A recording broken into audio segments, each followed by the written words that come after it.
That is Silbury Hill, the largest man-made mound in Europe, and about a mile in that direction is the rock star that is Avebury, the largest stone circle in the entire world.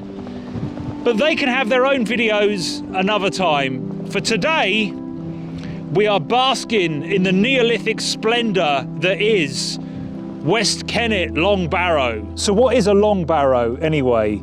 It's the name given to a type of ancient monument, typically made from earth and stone with ditches dug around the flanks. And the effect is a man-made subterranean chamber. Archaeologists debate what exactly they were used for, but I think we can assume that because it would have took many hands and lots of precious time to actually build them, that they were very important to a community. This was way before the time of churches and village halls, and there are a lot of them all over Britain and Europe. So it wasn't the whim of some rich local warlord or anything like that. There's about 40,000 recognisable sites across France, Spain, the Netherlands, and over 400 in the UK. We don't know that much about them, relatively speaking, because they're so old. This is about 5,500 years old. That's at least 500 years, half a millennia, older than Stonehenge. Maybe they were designed to be burial chambers or adopted as tombs over the centuries. Either way, human remains have been found at many long barrow sites all over Europe and the UK, including right here at West Kennet. We think about 50 men, women and children were buried, entombed, sacrificed, who knows, in 5 subchambers, and then about 1,000 years after this was completed, these massive stones were used to seal the whole thing up. It wasn't until 1859 that it was excavated, and in the 1950s it was properly studied and restored, so that today, almost 6,000 years after it was built, we can walk in the footsteps of prehistoric people and actually go inside where the bodies were buried.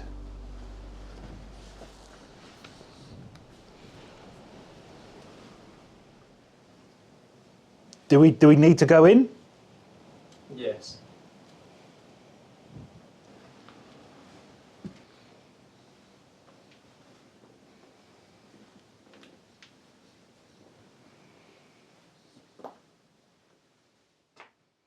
So there are 5 burial chambers, what we think are burial chambers, off this main corridor.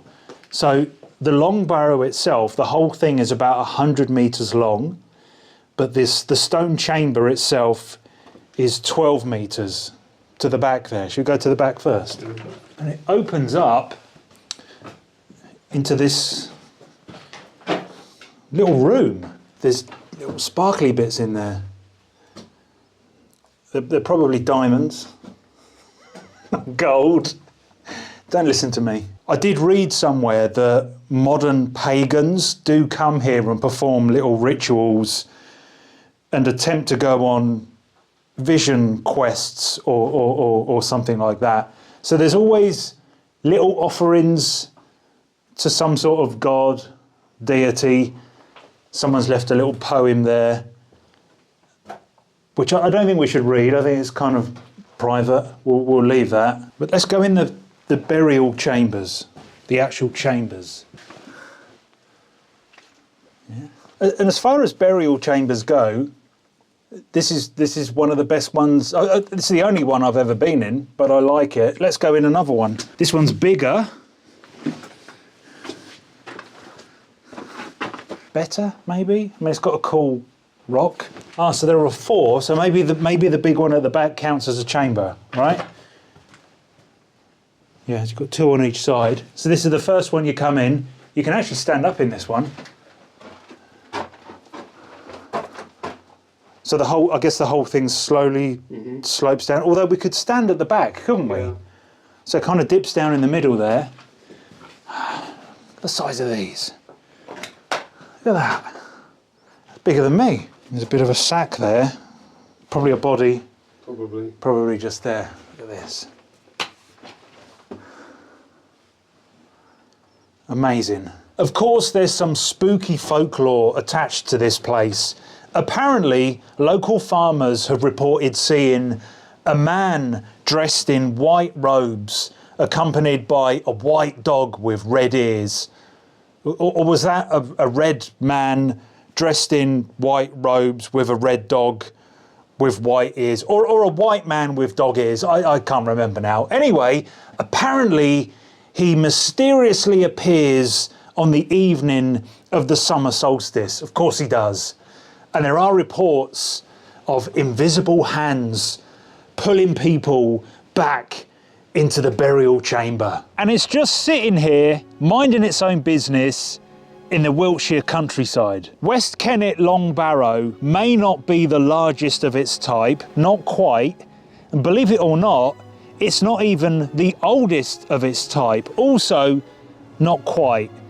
But I think it's the best long barrow in the land. People do come to have a look, but the vast majority of visitors from all around the world don't get any further than Avebury, probably because it's got a big car park, a visitor centre and a pub, which is where we should go right now. Pub?